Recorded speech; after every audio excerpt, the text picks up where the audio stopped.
So, well, sorry for the delay, and thank you for staying and holding your hunger. So, we're going to talk today about the SCMI test suite.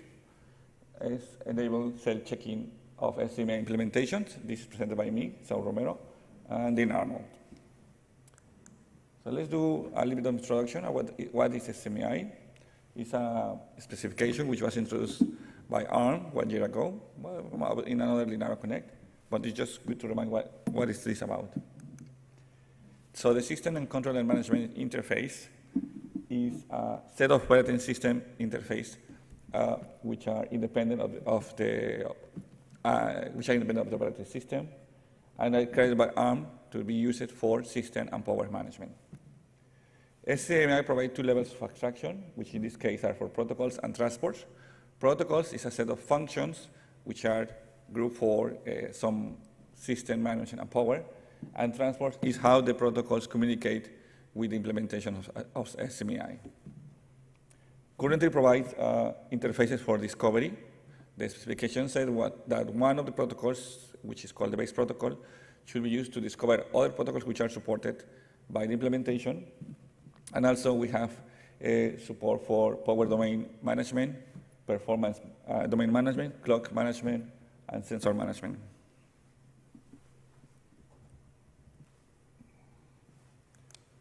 Okay, here we have an example of a system that implements SCMI. We have our application processor, and in that application processor we have a set of different functions, as we said. Those are grouped in SCMI as protocols. These resides at OSPM level, which are operating system components, or call it operating system directed power management, and they access the system control processor, which also in a certain way abstracts the system, some system power and management from the device itself, and is a framework which relies in the system control processor.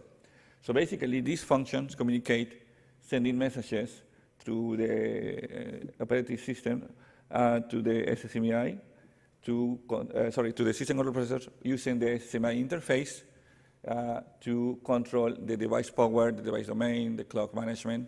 And what is important here to notice is that this call has to be generic. So it doesn't depend that you have to have a SCP or a device which could be any device as long as they implement the SCMI. These calls are generic. So basically, at the end of the day, this product, what is the SCMI, is an API for power and system management. So in this case, you can change or upgrade your firmware, your layer that interact with the device, and then still the function which reside at the OSPM level, we're able to function with no change.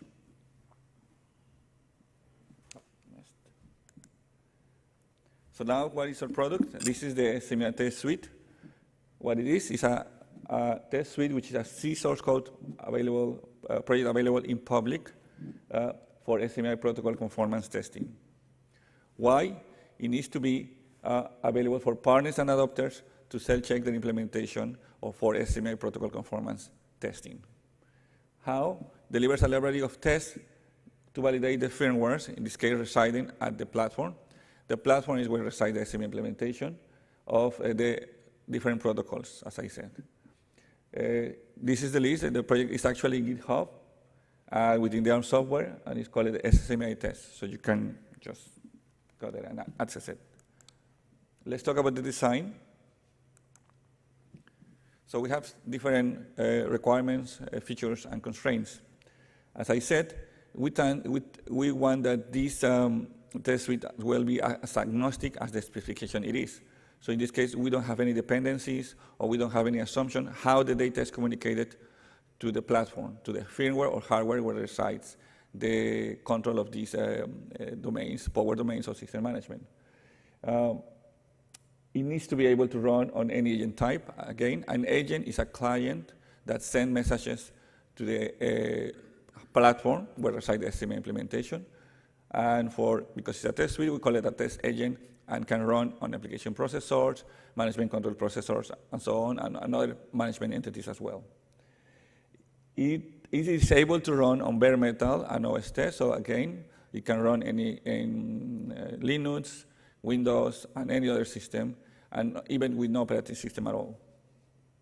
One important thing is that the specification itself said that you have to have this protocol, which is for discovering other protocols, so the test suite follows the same philosophy, but in this case, it discovers first which protocols are implemented, and within each protocol, you have to discover which commands are supported for each protocol.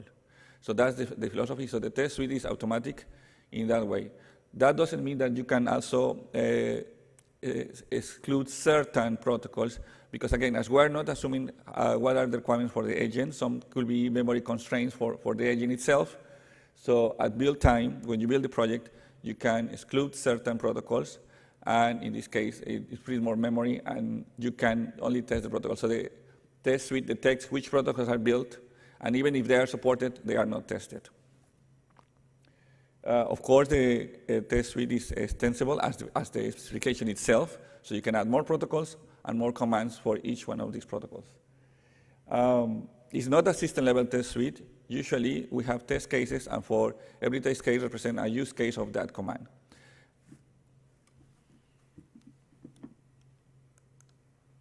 Here we have our test suite components. As I explained, we have the test agent where resides all the test engine that load the test cases. We have some expected values and agent configuration. That's passed by the user. The user passes these values to test if whatever is received from the platform, it's according to what they expected.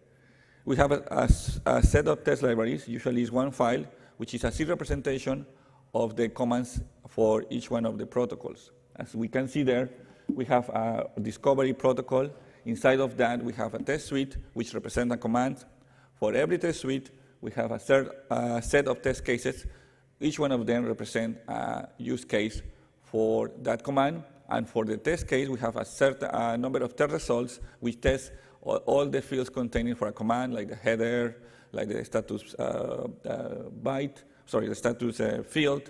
And inside the command, you can have parameters sent to the platform, and you can have return values as well. And those have to be tested. The return values is the one that you send as expected values. If you don't send any CS structure that contains expected values, then we only will get the current value and send it for logging. As I say there, the commands, the test engine get the test cases and then transfer that C structures to a list of messages, and these messages are sent to the transport interface, which has to be implemented by the user because we're not assuming how it's sent. So we hook to that interface, and we send the commands at the same time as well. For any results, we use the logger interface, which also has to be implemented by the user.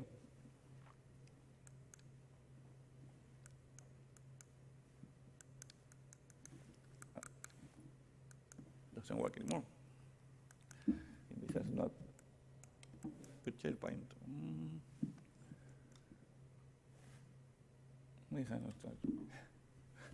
There you go. Well, here is actually one snippet of the representation for the adaptation layer. As we can see, we have an interface to send a command to the platform, again to the platform target, and receive the response. And you can see it's just a header for the function. It's just, we have different parameters. All these parameters relate to fields within the specification, and all these the types of the variables as well is to be as agnostic as possible, so it doesn't depend on any platform. And then we have, of course, a message header. How many parameters are you sending? The status of the response, the message header that you receive as well, they should match. How many return values do you receive as well? And of course, arrays pointing to the parameter you're sending and the return values that you have received from the platform. We have the same command only for asynchronous response. The first one is for synchronous response. The second one is for asynchronous response. And then the test results and test status is sent to the logger function that has to be implemented by the user. It's like it's a formatted string. So basically, you can print it out, parse it, or do whatever you want with it. So actually, we can have tests where we have no console at all. So we're not assuming that the test agent has a console. Let's talk about the execution flow and code structure. So basically see what we see is that we have our main project folder, and then we have the test agent where the logic resides to pull these test cases. And then we have a folder with protocols, each one of them, the protocol that we at the moment are testing. And inside of each protocol, we have files, and we have a file for the test cases and the test suites, as I said, and also some logic. As you can see there as well, we have another folder for a platform where you have to implement your transport and logger interfaces. At the moment, we have one for the Juno board, which is in this case the demo that you will see in a minute, and for Mocker, where you can test the framework, or you can, if you are implementing a new protocol, you don't have to implement the framework first. You can also implement the tests at the same time you are developing your framework SCMI implementation. And as you can see, that snippet is just a test suite. Again, as I said, it represents a command. And for the test suite, we have a list of test cases, which represent different use cases for that command. And it's just an array of this CS structure with some meaningful names for the fields. You have to check the specification. And as I said, you can check that, for example, the number of test cases could be a variable. We have a sentinel with a special keyword name for the test case ID that you are not, that's the end of the test cases for that test command. And then we have the test execution flow. As I said, probably you will see that now the user sent the test agent some entry. The expected values are optional. If you don't send them, they will just print out or send to the logger whatever value is in the platform. And then we always have to call the base protocol, which will discover which other protocols are supported. Then we check how many commands the base protocol supports itself. We test them, and then the test engine checks which other protocols are supported. For each protocol, we send a command to discover which commands are supported for each protocol. We test them, and we dump the results. And at the end of the day, at the end of the test, we send all the results in a CS structure, so you can parse them and log them. Well, that's it. And you can an example in Llama. All right. Cheers. Hi, I'm Dean. I realised it felt like a very long time stood there at the edge of the screen. Yeah, so as the slide suggests, we're doing our automation of the SCMI test suite within Lava. I'm obviously standing in the way of lunch, and all of you are very familiar with Lava anyway, so I'm not going to go into great detail about that. But I will cover roughly how we use the current functionality in Lava v2 to run these test suites. So I believe it's possible in the old v1 code base, but we haven't tried it. We know this is being deprecated, so we've gone straight to v2. For these tests, we use Juno boards, because that gives us the flexibility to both test the firmware test via the bare metal and plus run it on an OS level. So this example here is how we currently do things for the bare metal side of things. As you can see, there's a start and end string and then a pattern. So the monitor functionality in Lava v2, how that works is as soon as it hits the start string, it starts listening on the console output and then matches anything on that pattern in between. So what we've got there is a test case ID and then a result type. For each one of those, it processes it with a fix-up, so putting the things in the right format for Lava, and then as soon as it hits the end string, it bombs out. So this was added for situations where you don't have a POSIX shell. So this is great for some IoT devices, plus tests like this and other firmware level tests.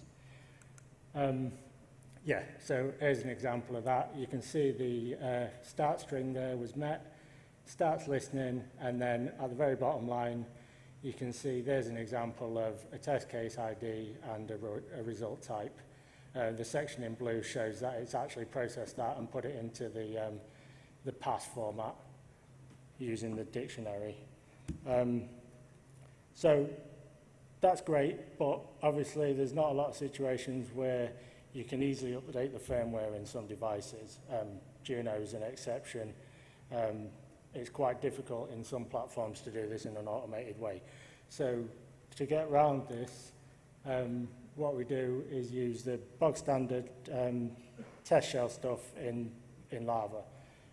This is where we run the stuff at an OS level, and all that you need for this is to have the SCMI test agent in your environment. So the example here, we download it from a location there in the steps section, but this could quite easily be packaged up inside your rootfs or you know, any other things, such as downloaded via Git or things like that. And then once you've got that in your environment, all you have to do is run the test agent and pass it the board flag so it knows which platform to run against. In this case, we're using a Juno R2. Other than that, we noticed that there was a problem due to kernel messages being spewed out over the console, which was causing problems with parsing the logs. So as a result, the logs are written to a file, and then we simply cat that and let Lava handle the rest via the usual parser. As you can see, it matches pretty much what we had for the original, for the bare metal testing. So yeah, that's it from a Lava side of things. The main thing to take note of really is that the functionality is already there in the existing setup. It should just be usable straight out of the box, and if you want to run these tests, the ability is already there. So yeah, that's the Lava log. So just finally, for launch, we have our feature extensions. We want to implement support for testing delayed response. At the moment, we only can test synchronous messages. Implement the ability to invoke multiple commands in a single test case. As I said, usually a test case is a use case of the command, so you cannot send, if a use case represents 2 commands, you cannot do that. And of course, we want to test for newer protocols, and as the SME specification is evolving, we have to be compliant with that. So finally, thank you for staying. And if you have any questions, let me know. We don't have a shell, right? So how we are running this? Well, if it's in bare metal, then you have to put it in the binaries, and then you have to build an image, for example, for Juno, and then automate that. So we have a process where we can automate that. We have OS levels. You have a shell. At OS level, it can be run as well. So once you put the shells in a day, you test in a binary, and just boot and it will get to know. Yes, it will get automatically. As I said, the test is designed to communicate with the platform, discover which protocol has supported, which commands, and then it goes from there. Like messages. Exactly. Especially at bare metal, okay, you have to embed it with other frameworks. Just in this case, it boots, it goes to this security level, and then start running because it's a build file, it's a binary file which is built with the binaries for Juno in this case. At console, then of course you have to provide certain functions to access whatever. In this case, if you are using a Juno board, you have certain drivers that access directly the SCP, but that's to you. That's the transfer. So that's something that the test suite doesn't care about. So it's only that we assume that you provide that, and we communicate through that.